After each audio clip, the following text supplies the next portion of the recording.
Hi friends, welcome to Share Market in Malayalam. ഇന്ത്യയിലെ ഏറ്റവും വലിയ 250 കമ്പനികളിൽ നമ്മളിപ്പോൾ ഇൻവെസ്റ്റ് ചെയ്യാൻ പോവുകയാണ്. എത്ര രൂപയ്ക്കാണെന്നോ നമ്മൾ ഇൻവെസ്റ്റ് ചെയ്യുന്നത്? 1393 രൂപയ്ക്കാണ് നമ്മൾ ഇൻവെസ്റ്റ് ചെയ്യുന്നത്. ഇത് നമുക്ക് SIP രീതിയിലും ചെയ്യാം, വൺ ടൈം ഇൻവെസ്റ്റ്മെൻറ്റ് എന്ന രീതിയിലും ചെയ്യാം. SIP ആയിരിക്കും കൂടുതൽ ബെറ്റർ. കൂടുതൽ ക്യാഷൊക്കെ ഇടുവാണെങ്കിൽ വൺ ടൈം ഇൻവെസ്റ്റ്മെൻറ്റ് ചെയ്യുന്നതായിരിക്കും നല്ലത്. എന്തായാലും ഇന്ത്യയിലെ ഏറ്റവും വലിയ 250 കമ്പനികളാണ്. അപ്പോൾ ഇതിൽ ഇൻവെസ്റ്റ് ചെയ്യാനായിട്ട് നമ്മൾ സ്മോൾ കേസ് ആണ് ആശ്രയിച്ചിരിക്കുന്നത്. ഇപ്പോൾ എൻ്റെ 5 പൈസ ഡിമാറ്റ് അക്കൗണ്ടിൽ കയറിയിട്ടാണ് ഞാൻ ഇൻവെസ്റ്റ്മെൻറ്റ് നടത്തുന്നത്. ഇപ്പോൾ ഇത് 5 പൈസയിൽ അവൈലബിൾ ആണ്, സെറോദയിൽ അവൈലബിൾ ആണ്, അപ്സ്റ്റോക്സിൽ അവൈലബിൾ ആണ്, ഏഞ്ചലിൽ അവൈലബിൾ ആണ്. ഒരുവിധം ഞാൻ കേട്ടിടത്തോളം എല്ലാ ബ്രോക്കിംഗ് ഫേമിലും ഈ സ്മോൾ കേസ് നമുക്ക് അക്സസബിൾ ആണ്. 5 പൈസയിൽ നമുക്ക് മെനു ബട്ടൺ ഉണ്ട്. അവിടെ ക്ലിക്ക് ചെയ്ത് കഴിഞ്ഞിട്ടുണ്ടെങ്കിൽ നമുക്ക് സ്മോൾ കേസ് എന്ന് കാണാൻ പറ്റും. അതിൽ ക്ലിക്ക് ചെയ്യുമ്പോൾ ഇങ്ങനെ ഒരു വിൻഡോയാണ് വരിക. ഇത് മൊബൈലിൽ കൂടെയും ചെയ്യാം, സിസ്റ്റത്തിൽ കൂടെയും ചെയ്യാം. ഞാനിപ്പോൾ ലാപ്ടോപ്പിൽ കൂടെയാണ് ചെയ്യുന്നത്. അപ്പോൾ എങ്ങനെ വേണമെങ്കിലും നമുക്ക് ചെയ്യാം. ഇതിൻ്റെ ഒരു ഗുണം എന്താണെന്ന് വെച്ചിട്ടുണ്ടെങ്കിൽ ഇന്ത്യയിലെ ഏറ്റവും വലിയ 250 കമ്പനികളാണ്. ലാർജ് ക്യാപ്പ് കമ്പനികളുമായിട്ട് അതിൻ്റെ പെർഫോമൻസ് നോക്കിയേ. ഇതാണ് ഇക്വിറ്റി ലാർജ് ക്യാപ്പ് കമ്പനി. അതായത് ഈ ഒരു ഓറഞ്ച് നിറം പോലെയുള്ള ഒരു നിറം അല്ലേ, ഈ നിറമാണ് ഇക്വിറ്റി ലാർജ് ക്യാപ്പ് കമ്പനികൾ. അപ്പോൾ അതിൻ്റെ ഗ്രാഫാണ് പോകുന്നത്. എപ്പോഴും ആ ഗ്രാഫിന് മുകളിലാണ് നമ്മുടെ 250 ടോപ്പ് കമ്പനികളുടെ ഗ്രാഫ് നിൽക്കുന്നത്. ഈ നീല ലൈനാണ് ആ ഗ്രാഫ്. അതെപ്പോഴും മുകളിലാണ് നിൽക്കുന്നത്. അപ്പോൾ എന്തുകൊണ്ട് നമുക്ക് ഇതിലൊരു ഇൻവെസ്റ്റ്മെൻറ്റ് ചെയ്തുകൂടാ? മാത്രവുമല്ല CAGR നല്ല CAGR ഉണ്ട്. ഇപ്പോൾ നിഫ്റ്റിയുടെ ഒക്കെ ആണെങ്കിൽ 14 സംതിങ് ആണ് CAGR വരിക. എന്നാൽ ഇവിടെ നമ്മൾ ഈ കാണുന്നത് മാക്സിമം തന്നെയാണ്. മാക്സിമത്തിൽ തന്നെ എപ്പോഴും അത് മുകളിലായതുകൊണ്ട് ഇതിന് മുകളിൽ CAGR വരും. ഇപ്പോൾ 1 മന്ത് റിട്ടേൺ നമുക്കൊന്ന് നോക്കാം. കണ്ടില്ലേ, മാർക്കറ്റ് ഇടിയുമ്പോൾ ഇത് ഇടിയുന്നുണ്ടെങ്കിലും മാർക്കറ്റിനെ കഴിഞ്ഞ് കൂടിയ വാല്യൂവിലാണ് നിൽക്കുന്നത്. അതുപോലെ 6 മന്ത്, അതുപോലെ 1 ഇയർ, അതുപോലെ തന്നെ മാക്സിമം. അപ്പോൾ ഇതിൽ നമ്മുടെ പഴയ ടെക്നിക്ക് അപ്ലൈ ചെയ്യാവുന്നതാണ്. മാർക്കറ്റ് ഇടിയുന്ന സമയത്തും മാർക്കറ്റ് മൂഡ് ഇൻഡെക്സ് 20-ന് താഴെ ആകുന്ന സമയത്തും ഒക്കെ വലിയ ഇൻവെസ്റ്റ്മെൻറ്റ് നമുക്ക് വേണമെങ്കിൽ നടത്താവുന്നതാണ്. എന്തായാലും നമുക്ക് സ്മോൾ കേസിൽ ഇൻവെസ്റ്റ് ചെയ്യുമ്പോൾ ഒരു ഡിമാറ്റ് അക്കൗണ്ട് ആവശ്യമുണ്ട്. ഇപ്പോൾ ഡിമാറ്റ് അക്കൗണ്ട് പുതിയതായിട്ട് എടുത്ത് ഇൻവെസ്റ്റ് ചെയ്യാൻ താല്പര്യമുള്ളവർക്കും ഞാൻ ലിങ്കുകൾ ഡിസ്ക്രിപ്ഷനിൽ കൊടുത്തിട്ടുണ്ട്. ഒരുപാട് ബ്രോക്കിംഗ് ഫേമുമായിട്ട് നമുക്ക് ടൈപ്പ് ഉണ്ട്. അവരുടെ എല്ലാ ലിങ്കുകൾ ഞാൻ ഡിസ്ക്രിപ്ഷനിൽ കൊടുക്കുന്നുണ്ട്. കുറച്ച് കാര്യങ്ങൾ നമ്മൾ എന്തായാലും ഈ ഒരു സ്മോൾ കേസിനെ പറ്റി അറിഞ്ഞിരിക്കണം. ഒന്ന്, ഇന്ത്യയിലെ ബ്ലൂ ചിപ്പ് കമ്പനികളിലാണ് ഇൻവെസ്റ്റ് ചെയ്യുന്നത്. അതായത് വലിയ കമ്പനികളിലാണ് ഇൻവെസ്റ്റ് ചെയ്യുന്നത്. ഏറ്റവും വലിയ 250 കമ്പനികളിലാണ് ഇൻവെസ്റ്റ് ചെയ്യുന്നത്. അതുകൊണ്ട് തന്നെ നമ്മുടെ ഒരു പോർട്ട്ഫോളിയോ സ്റ്റേബിൾ ആയിരിക്കും. അതായത് വലിയ പ്രശ്നങ്ങൾ അതിൽ വരാനുള്ള സാധ്യത കുറവാണ്. രണ്ടാമത്, നമ്മൾ മിഡ് ക്യാപ്പ് കമ്പനികളിലും ഇൻവെസ്റ്റ് ചെയ്യുന്നുണ്ട്. ഇപ്പോൾ ഈ 250 കമ്പനികളിൽ ആദ്യത്തെ 100 കമ്പനികൾ ലാർജ് ക്യാപ്പ് കമ്പനികളാണ്. പിന്നീട് വരുന്ന 150 കമ്പനികൾ മിഡ് ക്യാപ്പ് കമ്പനികളാണ്. അപ്പോൾ സ്മോൾ ക്യാപ്പ് കമ്പനികളിൽ നമ്മൾ ഇൻവെസ്റ്റ് ചെയ്യുന്നില്ല. ഈ മിഡ് ക്യാപ്പ് കമ്പനികൾ പിന്നീട് ലാർജ് ക്യാപ്പ് കമ്പനികളായി മാറാൻ സാധ്യതയുള്ള കമ്പനികളാണ്. അതായത് ഈ 100 കമ്പനികളുടെ ഈ കാറ്റഗറിയിലേക്ക് വരാൻ സാധ്യതയുള്ള കമ്പനികളാണ്. അപ്പോൾ ഏറ്റവും വലിയ കമ്പനികൾ എന്ന് പറഞ്ഞാൽ അത് ഇന്ത്യയിൽ 100 എണ്ണം. അത് കഴിഞ്ഞിട്ട് വരുന്ന 150 കമ്പനികൾ, അതാണ് മിഡ് ക്യാപ്പ് കമ്പനികൾ. അപ്പോൾ ഈ മിഡ് ക്യാപ്പ് കമ്പനികൾ എപ്പോൾ വേണമെങ്കിലും ലാർജിലേക്കൊക്കെ വരാം. എന്തായാലും ഇന്ത്യയിലെ ടോപ്പ് 250 കമ്പനികളിലാണ് നമ്മളിവിടെ ഇൻവെസ്റ്റ് ചെയ്യുന്നത്. അതുപോലെ തന്നെ മിഡ് ക്യാപ്പ് കമ്പനികളിൽ റിട്ടേൺ കൂടുതൽ കിട്ടാനുള്ള സാധ്യതയുണ്ട്.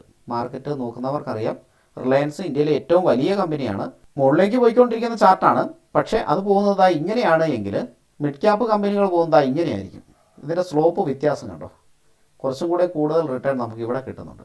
സ്മോൾ ക്യാപ്പ് കമ്പനികൾ പോകുന്നത് ഇങ്ങനെയായിരിക്കും. അതായത് ഇതിനെ കഴിഞ്ഞും സ്ലോപ്പ് വ്യത്യാസം കൂടുതൽ, അത് കൂടുതൽ റിട്ടേൺ കിട്ടാൻ സാധ്യതയുണ്ട്. അപ്പോൾ ഇടിഞ്ഞു പോകുമ്പോഴും അങ്ങനെയാണ്. ലാർജ് ക്യാപ്പ് കമ്പനികൾ ഇടിഞ്ഞു പോകുമ്പോൾ ഇങ്ങനെയായിരിക്കും ഇടിയുക, ഇങ്ങനെ ചെറിയ ഇങ്ങനെയായിരിക്കും ഇടിയുക. എന്നാൽ മിഡ് ക്യാപ്പ് കമ്പനികൾ കുറച്ചും കൂടെ സ്ലോപ്പ് ഉണ്ടാകും ഇടിയുന്നതിന്. സ്മോൾ ക്യാപ്പ് കമ്പനികൾ നല്ല ഇടിവായിരിക്കും ഇടിയുക. അപ്പോൾ അങ്ങനെയുള്ള കാറ്റഗറിയും കാര്യങ്ങളും ഉണ്ട്. പക്ഷേ ഏറ്റവും വലിയ കമ്പനികൾ എപ്പോഴും വലിയ കമ്പനികൾ തന്നെയാണ്. അവർക്ക് അതിൻ്റേതായ ക്വാളിറ്റി ഉണ്ടാകും. മാനേജ്മെൻറ്റ് ക്വാളിറ്റി, സെയിൽസിൽ, അങ്ങനെ പല മേഖലകളിൽ അവർ പുലികളായിരിക്കും. അതുകൊണ്ടാണല്ലോ അവർ ആ സ്ഥാനത്തേക്ക് വരുന്നത്. അപ്പോൾ എന്തായാലും നമ്മളിവിടെ ഇൻവെസ്റ്റ് ചെയ്യുന്നത് ലാർജ് ക്യാപ്പിലും അതുപോലെ മിഡ് ക്യാപ്പ് കമ്പനികളിലുമാണ്. ഈ ലാർജ് ക്യാപ്പിലെ എല്ലാ കമ്പനികളിലും ഇൻവെസ്റ്റ് ചെയ്യുന്നുണ്ട്. അതേപോലെ മിഡ് ക്യാപ്പിലെ എല്ലാ കമ്പനികളിലും നമ്മൾ ഇൻവെസ്റ്റ് ചെയ്യുന്നുണ്ട്. പിന്നീട് ഒരു കമ്പനി ഈ ലാർജ് ക്യാപ്പിൽ നിന്നോ മിഡ് ക്യാപ്പിൽ നിന്നോ പോയാൽ എന്ത് സംഭവിക്കും? ഫോർ എക്സാമ്പിൾ നിഫ്റ്റി 50 എന്നൊരു കമ്പനി പോയിട്ടുണ്ടെങ്കിൽ മറ്റൊരു കമ്പനി അങ്ങോട്ട് കയറി വരും അല്ലേ?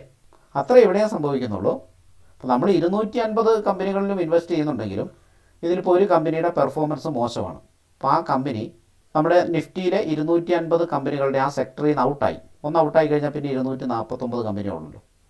അത് ഔട്ടാകുമ്പോൾ നമ്മൾ ഇൻവെസ്റ്റ് ചെയ്യുന്ന സ്മോൾ കേസിലും ആ കമ്പനി ഔട്ടാവും. എന്നിട്ട് ഇതിലേക്ക് പുതിയ നല്ലൊരു കമ്പനി ആഡാകും. സ്മോൾ കേസിലും അതേ അപ്ഡേഷൻ നമുക്ക് കിട്ടും. പക്ഷേ ഇതെന്നും അപ്ഡേഷൻ നടത്താറില്ല. മിക്കവാറും 3 മാസം കൂടുമ്പോഴാണ് അപ്ഡേഷൻ നടത്തുക. എന്തായാലും നമുക്ക് അവിടെ പേടിക്കേണ്ട കാര്യമില്ല. കമ്പനി മോശമായി ഒരു കമ്പനി ഔട്ടായി പോയാൽ മറ്റൊരു നല്ല കമ്പനി ആ സ്ഥാനത്തേക്ക് കയറി വരും. അതായത് ETF പോലെ കേട്ടോ. ഇപ്പോൾ ETF അതിൻ്റെ വെയ്റ്റ്സ് നമുക്കൊന്ന് നോക്കാം. 3 ETFകളിൽ ഇൻവെസ്റ്റ് ചെയ്തിട്ടാണ് നമ്മൾ ഇന്ത്യയിലെ ഏറ്റവും വലിയ 250 കമ്പനികളിൽ ഇൻവെസ്റ്റ് ചെയ്യുന്നത്. ഇവിടെ നിങ്ങൾക്ക് കാണാം 3 ETF. Rebalance frequency. ഇപ്പോൾ ഞാനൊരു കാര്യം പറഞ്ഞില്ലേ, ഒരു കമ്പനി ഔട്ടായി പോയാൽ മറ്റൊരു കമ്പനി കയറി വരുന്നു, അതിനാണ് റീബാലൻസിങ് എന്ന് പറയുക. ഇത് ക്വാർട്ടർലിയാണ് നടക്കുന്നത്. 2022 ജൂലൈ 1 ഒരു റീബാലൻസിങ് നടന്നായിരുന്നു. അടുത്ത റീബാലൻസിങ് ഡേറ്റ് 2022 ഒക്ടോബർ 3 അന്നേരം മാറ്റമൊന്നും വന്നിട്ടില്ലെങ്കിൽ ഇതിൽ മാറ്റം വരില്ല. എന്തെങ്കിലും മാറ്റം വന്നിട്ടുണ്ടെങ്കിൽ ഈ ഡേറ്റിനാണ് മാറ്റം ചെയ്യുക. ഇനി നമുക്ക് വെയ്റ്റ്സ്, അതായത് വെയിറ്റേജ് ഒന്ന് ചെക്ക് ചെയ്ത് നോക്കാം. അതുപോലെ തന്നെ ഏതൊക്കെ ETF ആണ് ഇതിലുള്ളതെന്ന് നോക്കാം. ETF നിങ്ങൾക്ക് അറിയില്ല. ETF ഒരു തരത്തിലുള്ള മ്യൂച്വൽ ഫണ്ടാണ് കേട്ടോ. എക്സ്ചേഞ്ച് ട്രേഡഡ് ഫണ്ട് എന്ന് പറയും. ഇപ്പോൾ ETF നമുക്ക് സെപ്പറേറ്റ് ഇൻവെസ്റ്റ് ചെയ്യാനാണെങ്കിൽ നമുക്ക് ഡിമാറ്റ് അക്കൗണ്ട് ആവശ്യമുണ്ട്. അപ്പോൾ ഡിമാറ്റ് അക്കൗണ്ടുകളുടെ ലിങ്കുകൾ ഞാൻ ഡിസ്ക്രിപ്ഷനിൽ കൊടുക്കുന്നുണ്ട്. എൻ്റെ വാട്സപ്പ് നമ്പറും കൊടുക്കാം. നിങ്ങൾ ഡിമാറ്റ് അക്കൗണ്ട് എടുത്തു കഴിഞ്ഞാൽ എനിക്ക് ആ UCC നമ്പർ അല്ലെങ്കിൽ ക്ലയൻറ്റ് ID ഒന്ന് അയച്ചു തരിക.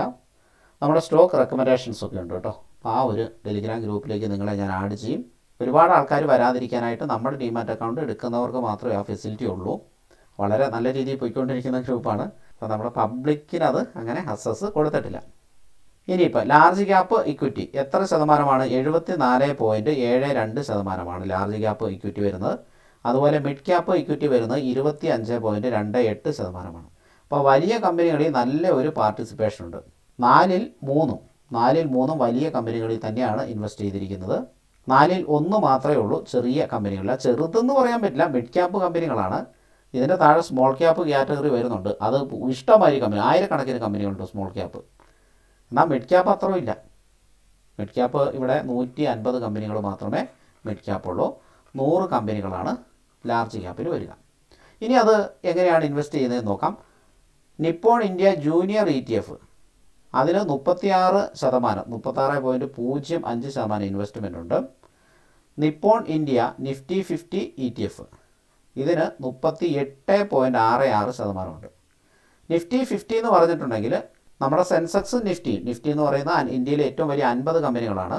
അപ്പോൾ ആ 50 കമ്പനികളുടെ ETF അതിലാണ് ഏറ്റവും കൂടുതൽ ഇൻവെസ്റ്റ്മെൻറ്റ് വരുന്നത്. നമ്മൾ നോക്കി അറിയാം, ഇതിലാണ് ഏറ്റവും കൂടുതൽ വരുന്നത്. ഇത് 38.66% ഇതിൽ ഏറ്റവും കൂടുതൽ ഇൻവെസ്റ്റ്മെൻറ്റ് വരുന്നുണ്ട്. ഇത് പോകുന്നത് എങ്ങനെയാണ്? ഇന്ത്യയിലെ ഏറ്റവും വലിയ 50 കമ്പനികളിലേക്കാണ് ഇൻവെസ്റ്റ്മെൻറ്റ് പോകുന്നത്.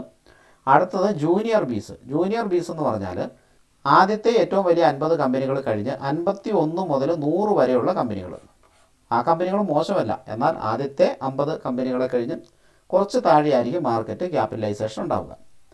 അപ്പോൾ ഈ കമ്പനികളിലേക്കാണ് അടുത്ത ഇൻവെസ്റ്റ്മെൻറ്റ് പോകുന്നത്. ഇത് താരതമ്യ കുറച്ച് വെയിറ്റേജ് കുറവുണ്ട്. അതായത് 36% അതിൽ ഇൻവെസ്റ്റ്മെൻറ്റ് പോവുക. അപ്പോൾ കുറച്ച് ചെറിയ കമ്പനികളിലേക്ക്, ചെറുതെന്ന് ഞാനിവിടെ പറയുന്നതേ ഉള്ളൂ. നമ്മൾ ഇത് വെച്ച് നോക്കുമ്പോൾ ഇത് ചെറിയ കമ്പനികളല്ല കേട്ടോ.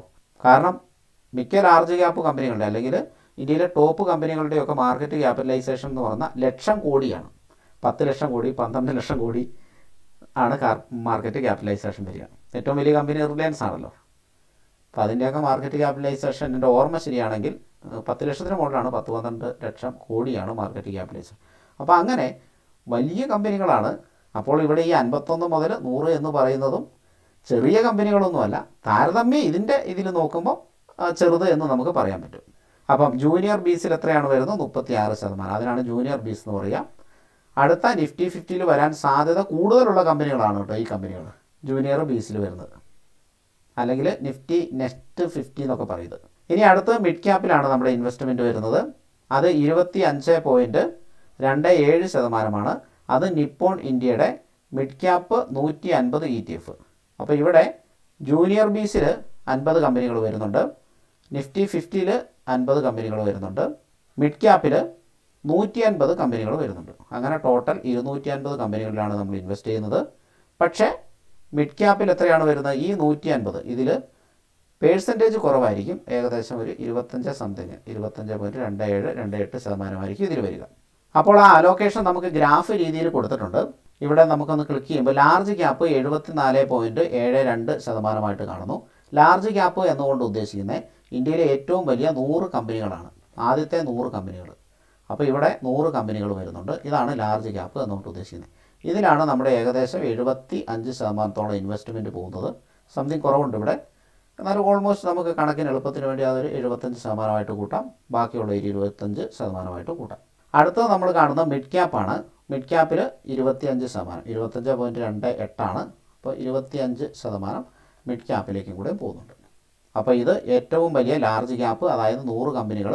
ഇത് മിഡ് ക്യാപ്പ്, അതായത് ഇതിൽ 150 കമ്പനികളുണ്ടെങ്കിലും പേഴ്സൻറ്റേജ് കുറച്ചിട്ടാണ് ഇട്ടേക്കുന്നത്. റിസ്ക് കുറയ്ക്കാൻ വേണ്ടിയിട്ടാണ് ഇങ്ങനെ ചെയ്തേക്കുന്നത്.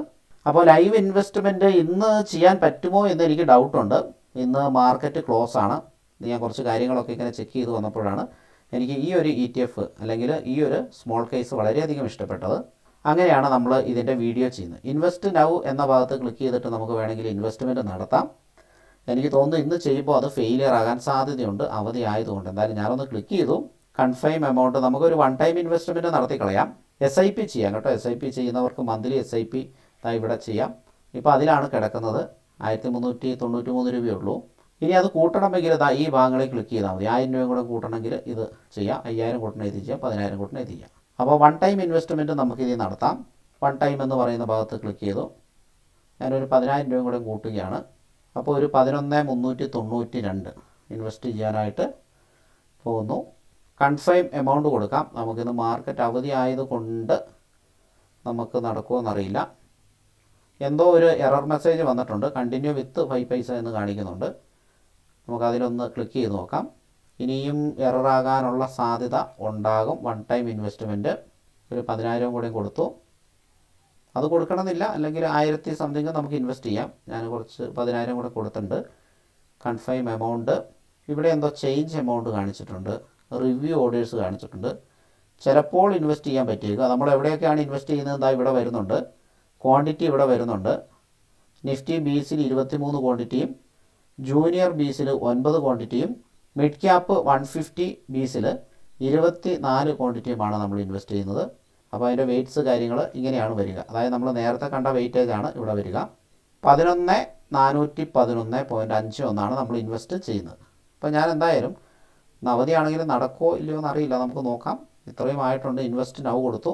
ഇവിടെ എന്തോ എഴുതി കാണിച്ചു, എന്താണെന്ന് നോക്കാം. You are placing an after market order for these 3 stocks. Your order will be executed on the next market day. അപ്പോൾ ഇന്ന് അവധി ദിവസമാണ്, അതുകൊണ്ട് അടുത്ത മാർക്കറ്റ് ദിവസം തിങ്കളാഴ്ച ഓർഡർ എക്സിക്യൂട്ട് ആണെന്ന് കാണിക്കുന്നുണ്ട്. കൺഫേം കൊടുക്കാം. ഇനി എന്തെങ്കിലും എറർ വരുന്നുണ്ടോ എന്ന് നമുക്ക് നോക്കാം. എറർ വന്നിട്ടുണ്ട്. എന്താണ് സംഭവം എന്നറിയില്ല. അൺപ്ലേസ്ഡ് ആണ്.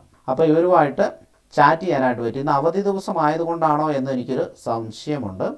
എന്തായാലും ഞാൻ ഇവരുമായിട്ട് ചാറ്റ് ചെയ്തിട്ട് ഈ ഒരു സംഭവം നമുക്ക് ചെക്ക് ചെയ്ത് നോക്കാം. അടുത്ത വർക്കിംഗ് ഡേയിൽ നമുക്ക് ഈ ഓർഡർ ഒന്ന് പ്ലേസ് ചെയ്ത് നോക്കാം.